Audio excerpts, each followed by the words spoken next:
"Mom, who are these people?" It was an innocent question from my young daughter Alia around the time when she was 3. We were walking along with my husband in one of Abu Dhabi's big fancy malls. Alia was peering at a huge poster standing tall in the middle of the mall. It featured the 3 rulers of the United Arab Emirates. As she tugged at my side, I bent down and explained that these were the rulers of the UAE who had worked hard to develop their nation and preserve its unity. She asked, "Mom, why is it that here where we live, and back in Lebanon, where Grandma and Grandpa live, we never see the pictures of powerful women on the walls? Is it because women are not important?" This is probably the hardest question I've had to answer in my years as a parent, and in my 16+ years of professional life, for that matter. I had grown up in my hometown of Lebanon, the younger of 2 daughters to a very hard-working pilot and director of operations for the Lebanese Airlines, and a super supportive stay-at-home mom and grandma. My father had encouraged my sister and I to pursue our education, even though our culture emphasized at the time that it was sons and not daughters who should be professionally motivated. I was one of very few girls of my generation who left home at 18 to study abroad. My father didn't have a son, and so I, in a sense, became his. Fast forward a couple of decades, and I hope I didn't do too badly in making my father proud of his would-be son. As I got my bachelor's and PhD in electrical engineering, did R&D in the UK, then consulting in the Middle East, I have always been in male-dominated environments. Truth be told, I have never found a role model I could truly identify with. My mother's generation wasn't into professional leadership. There were some encouraging men along the way, but none knew the demands and pressures I was facing. Pressures that got particularly acute when I had my own 2 beautiful children. And although Western women love to give us, poor, oppressed Arab women advice, they live different lives with different constraints. So Arab women of my generation have had to become our own role models. We have had to juggle more than Arab men, and we have had to face more cultural rigidity than Western women.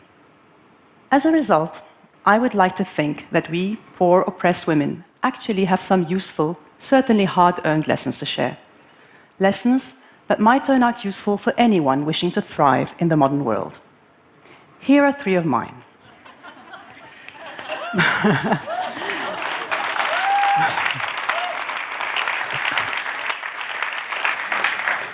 There is this word that everybody is touting as the key to success: resilience. But what exactly is resilience, and how do you develop it? I believe resilience is simply the ability to transform shit into fuel. In my previous job, well before my current firm, I was working with a man we will call John. I had teamed up with John and was working hard, hoping he would notice how great I was and that he would come to support my case to make partner at the firm. I was, in addition to delivering on my consulting project, writing passionately on the topic of women economic empowerment. One day, I got to present my research to a room full of MBA students.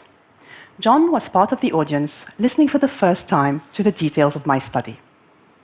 As I proceeded with my presentation, I could see John in the corner of my eye. He had turned a dark shade of pink and had slid under his chair in apparent shame. I finished my presentation to an applauding audience, and we rushed out and jumped into the car. There, he exploded. "What you did up there was unacceptable. You are a consultant, not an activist." I said, "John, I don't understand. I presented a couple of gender parity indices and some conclusions about the Arab world. Yes, we do happen to be today at the bottom of the index, but what is it that I said or presented that was not factual?" To which he replied, "The whole premise of your study is wrong. What you're doing is dangerous and will break the social fabric of our society." He paused, then added, "When women have children, their place is in the home." Time stood still for a long while, and all I could think and repeat in the chaos of my brain was, "You can forget about that partnership, Leila. It's just never going to happen." It took me a couple of days to fully absorb this incident and its implications. But once I did, I reached 3 conclusions. 1, that these were his issues, his complexes. There may be many like him in our society, but I would never let their issues become mine. 2, that I needed another sponsor, and fast. I got one, by the way, and boy, was he great. And 3, that I would get to show John what women with children can do. I apply this lesson equally well to my personal life.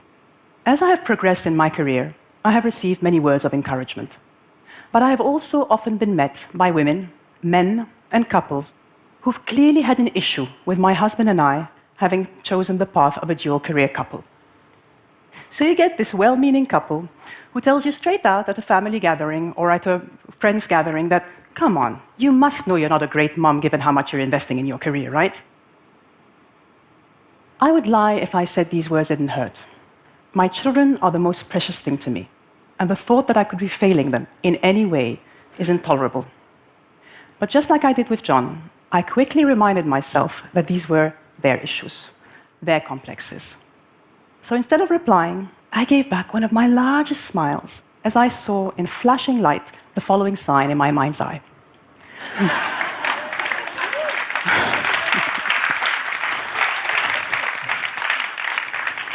You see, as a young woman in these situations, you have 2 options. You can either decide to internalize these negative messages that are being thrown at you, to let them make you feel like a failure, like success is way too hard to ever achieve.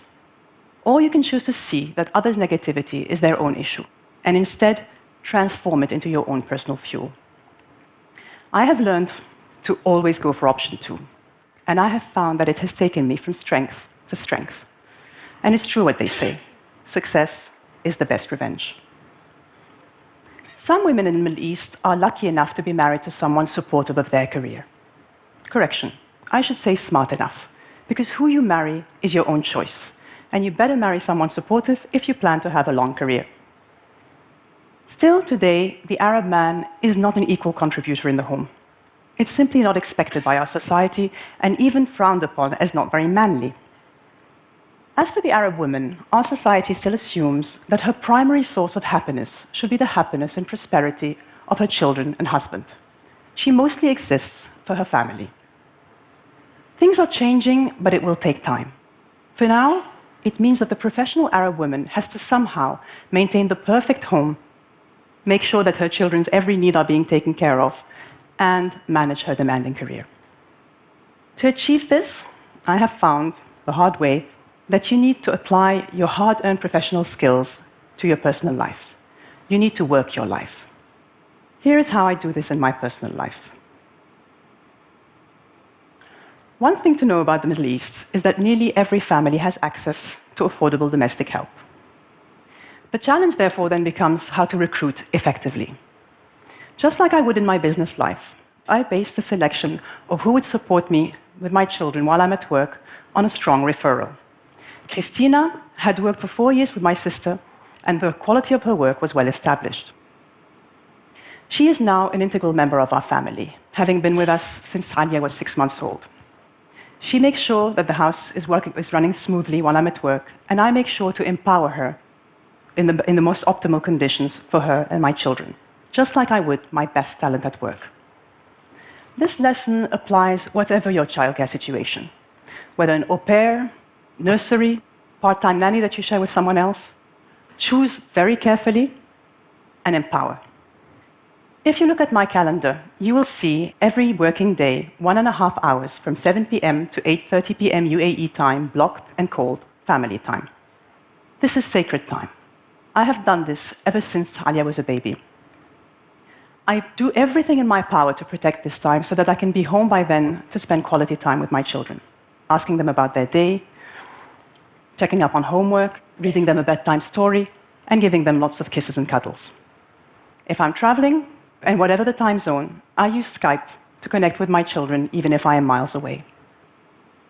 Our son Burhan is 5 years old, and he's learning to read and do basic maths. Here's another confession. I have found that our daughter is actually more successful at teaching him these skills than I am. It started as a game, but Alia loves playing teacher to her little brother. And I have found that these sessions actually improved Burhan's literacy, increased Alia's sense of responsibility, and strengthened the bonding between them. A win-win all around. The successful Arab women I know have each found their unique approach to working their life as they continue to shoulder the lion's share of responsibility in the home. But this is not just about surviving in your dual role as a career woman and mother. This is also about being in the present. When I'm with my children, I try to leave work out of our lives. Instead of worrying about how many minutes I can spend with them every day, I focus on turning these minutes into memorable moments. Moments where I'm seeing my kids, hearing them, connecting with them. Arab women of my generation have not been very visible in the public eye as they grew up. This explains, I think, to some extent, why you find so few women in politics in the Arab world. The upside of this, however, is that we have spent a lot of time developing a social skill behind the scenes. In coffee shops, in living rooms, on the phone, a social skill that is very important to success: networking. I would say the average Arab woman has a large network of friends and acquaintances. The majority of those are also women. In the West, it seems like ambitious women often compare themselves to other women, hoping to be noticed as the most successful woman in the room. This leads to the much spoken about competitive behavior between professional women. If there's only room for one woman at the top, then you can't make room for others, much less lift them up. Arab women, generally speaking, have not fallen for this psychological trap. Faced with a patriarchal society, they have found that by helping each other out, all benefit. In my previous job, I was the most senior woman in the Middle East. So one could think that investing in my network of female colleagues couldn't bring many benefits, and that I should instead invest my time developing my relationship with male seniors and peers. Yet two of my biggest breaks came through the support of other women. It was the head of marketing who initially suggested I be considered as a young global leader to the World Economic Forum. She was familiar with my media engagements and my publications, and when she was asked to voice her opinion, she highlighted my name. It was a young consultant, a Saudi lady and friend, who helped me sell my first project in Saudi Arabia, a market I was finding hard to gain traction in as a woman. She introduced me to a client, and that introduction led to the first of very many projects for me in Saudi. Today, I have 2 senior women on my team, and I see making them successful as key to my own success. Women continue to advance in the world. Not fast enough, but we're moving. The Arab world, too, is making progress, despite many recent setbacks. Just this year, the UAE appointed 5 new female ministers to its cabinet, for a total of 8 female ministers. That's nearly 28% of the cabinet, and more than many developed countries can claim. This is today my daughter Alia's favorite picture. This is the result, no doubt, of great leadership.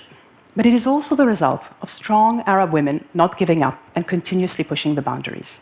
It is the result of Arab women deciding every day, like me, to convert shit into fuel, to work their life to keep work out of their life, and to join forces and not compete.